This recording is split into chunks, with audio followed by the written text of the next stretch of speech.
Welcome to New Beautiful Story. There's a very popular venue in my city that you must book a year and a half in advance, at least if you want a good date. I put down a non-refundable deposit on the venue about 1 year ago. My ex-Ven had her heart set on that place and had her wedding pictures done there. I would have done anything to please her. She did not reciprocate. In fact, she had intimacy with her ex about a month after I put down the deposit. I tossed her and her crap out of my house. I spoke with Avenue, and they wouldn't return. My deposit reasons don't matter. Non-refundable is non-refundable. I admit, I was a little peasy here, and I asked how long I had to put down the rest of the fee. I decided to wait until the last minute to cancel, or even see if I could work with a wedding planner to transfer the date as Locke would have it.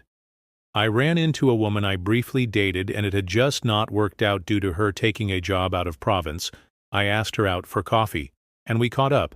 She just moved back to her old company. She's an only child and hates being far from her parents. She got a bigger raise by leaving her employer, moving away for 2 years, and then coming back than she would have if she just stayed local. It was such an easy conversation. And we basically started dating. Immediately I was 100% honest and told her I just dumped my ex up 2 months earlier and why. She said she understood and had thought about me a fair bit while she was gone. Long story short, she is who I belong with. Her parents are like me. My parents love her. She is imperfect, and I'm far from it myself. But both of us are willing to talk stuff out and compromise. I asked her to marry about 6 months in. She said yes, obviously. She brought up the venue, since she's always dreamed of getting married there. She said she didn't want to wait long to get married. I jokingly mentioned that I already had a reservation for that venue for next June. If she wanted a spring wedding, she freaked out briefly because she thought I'd booked it. When we started dating, I explained why I had that reservation, and she calmed down. The next day, she approached and asked if we could look at the venue together. We invited our moms, and we went for lunch and a tour of the venue. All 3 of them were crazy about it. We're getting married next June on the day, and at the place where I was planning to marry my exie, we did tell our parents, but only them. My ex saint out about my engagement. We still have mutuals, and she lost it. She started to contact me about how I waste trying to hurt her by doing this and how I'm so petty I blocked her on anything. She contacts me. I talked to my F and canned. We agreed to get married elsewhere. If my ex bought the deposit off of me, we met her for coffee and offered to let her buy the deposit. It is a substantial amount, and I was initially going to be out of pocket. We figure if she doesn't really want us to get married there, then she can bite the bullet and pay the deposit. And after that, it's not our problem. She refused. She said, I put down the deposit, so it was my problem. I agreed and told her that we would be having our wedding there and to leave us alone. She's been having a breakdown ever since. She's constantly on social media, complaining about it. It doesn't affect yous, but some of our mutual friends have said that it's an idiotic move. She's threatened to cut off anyone who comes to the wedding. I told everyone I fully appreciate their position and would accept their RVP in the negative. Am I the idiot for getting married at a venue I booked for my wedding to my ex? Not the idiot. Unless they want to pay the deposit, they can shut the heck up. Weddings are insanely expensive, and the fact that you're lucky enough to have a beautiful venue to marry someone you're truly in love with is amazing. If anyone has any issues with it, they can talk with their wallets. Exactly, it's not Op's fault that his ex likes having intimacy with other dudes. OPEX lost any and all rights to complain and have input on this situation when she cheated. Sounds like karma to me. Congrats on your engagement. I just love how the ex is. Now, the wounded one, you were honest with the ex and your fiancé. You were generous by offering to let her buy the date back. She could have thrown any party she wanted. There that day extingo sucklinen and vent on social media until her fingers turned blue. However, it's kind of high hysterical. I hope you're not rushing into marriage just because you don't want to be out $10,000 or whatever the deposit was best of. Luck, my wife and I have been married for several years. We were high school sweethearts. We were having a rough patch in our marriage. and I suggested doing some fun bonding activities to get the spark back. She agreed but kept complaining about the activities. We went camping and she developed a full body rash. She ended up going to the hospital with sepsis after.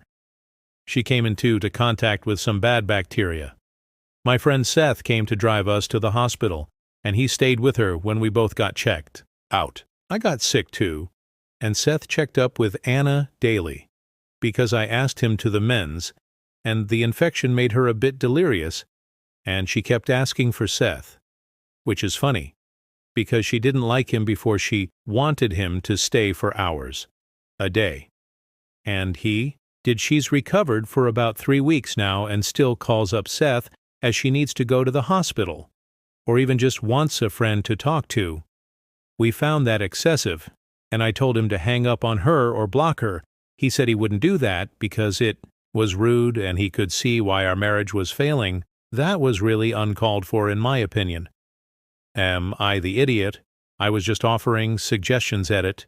She tripped and cut her leg. We tried to wash the wound out with water, but I guess our filtered water bottle didn't do the job. You've got to be kidding with me this one when I read that she was complaining about camping. I thought, okay, I can see that would be annoying since you're already camping and don't want more complaints on top of it. But when I read she was hospitalized with a full body rash and sepsis, which could have killed her. Dude, I agree with Seth. I can see why your marriage is falling apart. Hint, it's you and you are the idiot. Great way to get tetanus looks. Like you did a really poor job preparing for the camping trip if you didn't even have a simple first aid kit. And how long did you write off for complaints about camping before you went to the hospital? You don't go from feeling fine to needing a hospital that quickly. How long did you write off the rash before taking? This isn't a tale of oops all Seth. Now, this is a tale of neglect until someone actually cared about. Her sepsis is no joke, and it's disturbing how OP seems not to care about his wife's health. Paul, your marriage is most likely over. Your wife almost died. Seth was there with her. You weren't they bonded over the experience she prefers, his company to yours. Oh, I wonder why. And here you are doing your best to destroy their friendship, not to improve yourself, not to work on your relationship with her, not even communicating with her, no, just going behind her back and trying to destroy the relationship which you see as competition, no matter what impact that might have on your wife. Yes, I see why your marriage is failing. You are not going to save it by isolating her from other guys. My 27F cousin, 26F, and her fiancé, K26M, are supposed to get married around spring. They've been engaged for 2 years. Cousin has been living with her since she was 3 after her parents passed away. I love her dearly as my younger sister, and I support her in many of her decisions, except for this marriage. I feel like my cousin is rushing into things and ignoring that they're not financially stable. Neither of them has a job. And while she's in APD program, they're living off some of her research funds. It's not enough to make a living. They're currently residing in an apartment that his parents are paying for. To be fair, I never approved of their relationship even when they were dating, and I haven't softened up on him yet. I've been vocal with her about wanting them to break up their relationship, and now they're engaged. I find him obnoxious and rude, and he's made some unnecessary comments that still boil me. For instance, when I invite them for dinner, he makes snarky remarks about my wife's traditional dishes, and no, we've never forced them to eat any of them. Those were more for my wife than for them, but he compliments everything I make, even something as simple as coffee. And he keeps telling me I'll make a good man happy one day. It's infuriating that my cousin Eden Worst, this is disrespect for my marriage, is the reason for this whole situation with the wedding. On the way he introduced me to the other fiancé, his relative, we hit it off right away. We're close in age and share similar interests, so we bonded well. But I started to notice that my brother-in-law was behaving oddly. For instance, he would try to give us space to be alone or hint that we were a natural couple. I had to tell the other person that I had a wife, and what he told me in return shocked me. Brother-in-law has been going around telling his family that I'm getting a divorce because my wife cheated. The sheer audacity of this man baffled me. I left and withdrew my funds without saying a word to anyone. After cooling down, I informed the couple, my wife and my parents, of what I'd done and why my cousin called me crying and begging for the funds. But I told her no.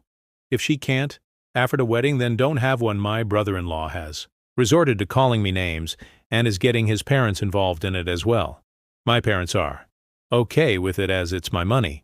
But my wife, although she's angry with what brother-in-law did, doesn't support my actions. She's worried about my sister, whether I withdrew the funds or not. They wouldn't get married and stay family with us, which would only cause a rift with my sister. While I understand her point, I don't see why I should support the marriage of someone who doesn't respect mine. So am I the idiot for withdrawing funds because my future brother-in-law slandered my marriage? Not the idiot. He sounds awful given how repeatedly disrespectful he's been. I think you've every right to refuse any funds. It could definitely cause a rift with your cousin, but I personally think that it would be better than enabling the situation. Rifts can be resolved over time if they occur, but enabling bad behavior is tough to crack. Your brother-in-law needs to face the consequences for his actions, and why were you funding it anyway? And he's so darn disrespectful of your wife. I wouldn't allow him into my house, and I wouldn't go to their wedding. Use the money to go on a nice holiday instead. This man is abusive and really dumb. He let his color show too early. He should have waited till you pay before he so grossly insulted you. Will he stay family? So what? I go low contact with anyone who supports him. I'm a bit worried about your wife defending him. I don't understand how your sister can stand idly by and watch you and your wife be treated this way. Does she respect your wife? If you and your wife are truly set on helping your sister out, you both sound incredibly generous. Maybe the wedding money could now be relabeled as helping her get back on her feet when this inevitably crashes and burns money. One of my brothers adopted a tween boy 20 years ago. My nephew, who we'll call Kyle, was fine at first, but then he started acting out. He yelled at us and told us we were not his family whenever we tried to talk to him or include him in something. Once when he was 16, I invited him to watch a movie with me, and he started screaming at me to leave him alone, telling me I wasn't his uncle and never would be. This continued in his 20s, and once he was 21, he went no contact with all of us and asked us to leave him alone later. We heard he changed his name and surname because he didn't want to be considered one of us. I must admit that these last years without him have been really nice and drama-free, and we all enjoyed it. A few weeks ago, Kyle decided to reach out to his parents asking to be part of the family again, which is cool. I guess the problem is that he'll hardly talk to any of us or even answer any questions. When we try to talk to him, it's exhausting, and I'm so sick of his behavior. I just wish he'd leave again. He's always sulking in a corner, and not talking to anyone is considered an effort. Now even his parents are tired of his crap. So a few days ago when we were all together, we wanted to take a family photo. We took a photo with all of us, and then I asked Kyle to step out of the pictures so that we could have a family picture without him. Of course, he started yelling at me and calling me names, but he's made it clear multiple times that he's not one of us, and I just wanted a picture with my real family. So mind an idiot, I'm 27. Female, recently returned home from studying overseas during that time. My half-brother Derek, 36 weeks married Lily, 26F, and had my nephew, a young toddler. For your information, Dirk's maternal family is wealthy. He's currently the head of their family's business. I'm currently working for Derek. Called it nepotism, but Derek gets a loyal, capable worker, and I get fantastic pay, which is totally a win-win. Lily is from a lower income background. She used to work as a nurse before meeting and marrying Dirk after the birth of their son. Her health played, and she and Dirk thought it best she was a stay-at-home mom. A few days ago, Derek asked me to pick up Lily from her aunt's house because her driver was sick. It was a baby shower for one of her cousins. I was asked to stay for a glass of drink customary for guests in our culture, so I did. While there, I listened to all the mothers talk about their experiences. One of the things they complained about was lack of sleep because their babies woke up around the clock.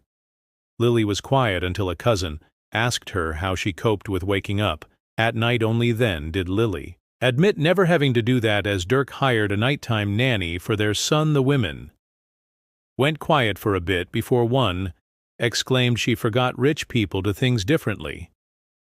Another charm in that Lily was missing out on bonding with her baby by having a nanny take over a mother's role. Another said Lily can't be lazy and relies on help, or her baby won't recognize her during all this. Lily's face went paler and paler, like she was having a panic attack.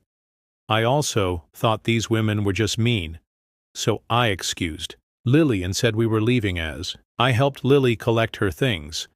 The first woman said Lily needed to cut down on lie on the nanny, or she would be a bad mother who doesn't know how to do anything for her baby by herself.